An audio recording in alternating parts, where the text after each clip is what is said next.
Once HealthQuest has activated the online booking feature in your EMR, there are a few areas that can be customized. So once on the HealthQuest tabletop, if we go up to Setup and Program Setup,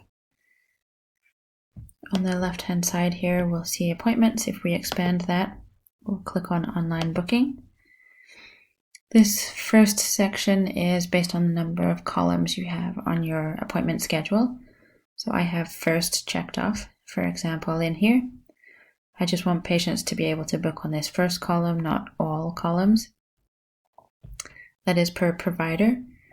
The second section is the booking method. So a patient will have to enter in either a name or PHN or a chart number, as well as a date of birth to identify themselves in the online booking process. And what we have checked off here is what options are available for the patient.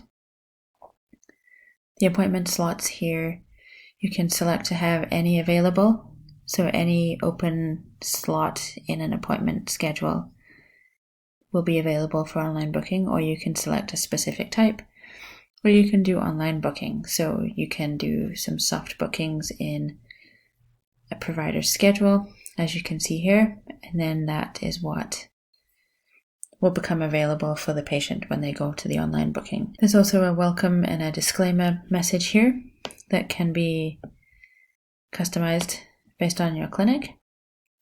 The patient will see when they first go to the site and click on online booking, they've got the welcome message here as well as the disclaimer, and then you can book by name or PHN here.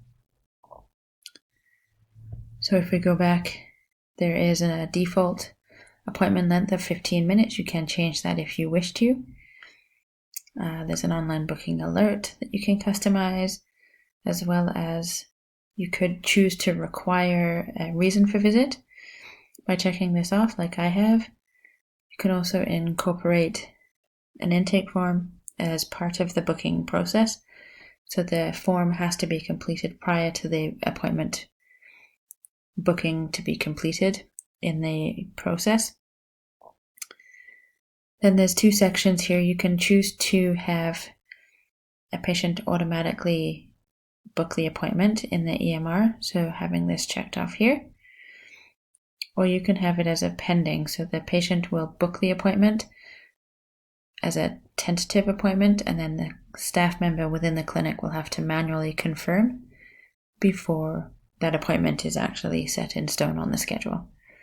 So for both of these, you do have a success message based on the process the patient has gone through, and you can customize that based on your clinic's needs, as well as a response email that will go out to the patient once the appointment has been confirmed, and you can select from your templated messages here which message is going to go out to the patient. This can be different for the pending versus the auto-confirmed booked appointments. A few other options is the appointments options. You can have a discipline filter put in there.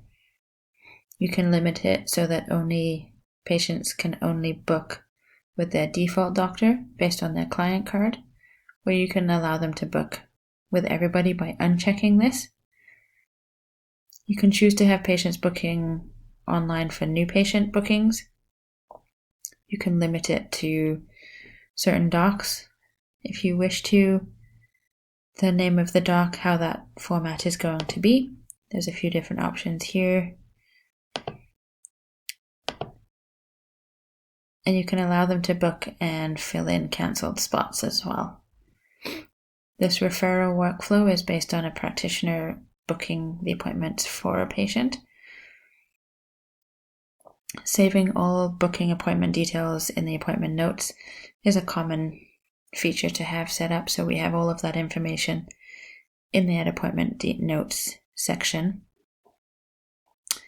And then the practitioner settings, this is where you can select which providers will accept online bookings, when to stop the online bookings, whether they will accept walk-in bookings, as well as new patient bookings. And then, as we know, technology is not always perfect, so if there is an error and a booking does not get booked, there will be an error message that you can customize within the clinic. So you may choose to put the clinic phone number in this message as well. So we'll just do a quick run through on the online booking here. So I'm going to book based off my name. So I'm going to type in my name and date of birth, and we'll click next. I'm going to select to book an appointment. I'm booking a medical appointment. My default doc is automatically selected. You can select all appointment types to be available for online booking, or just a couple. I'm going to book an in-person. Then on the calendar, I will select the day that I want to come in and then see what's available. And because I have required this reason for visit, I will enter this in. Click next. And I also required an intake form to be completed. So this is the COVID screening. So I will have to complete this prior to continuing my booking process. And then if we go to the bottom next, this is where you can review your details. And then you will send the email confirmation based on the template that we select in the program setup to this email, or you can send it to a different email as well. And then you would simply just hit book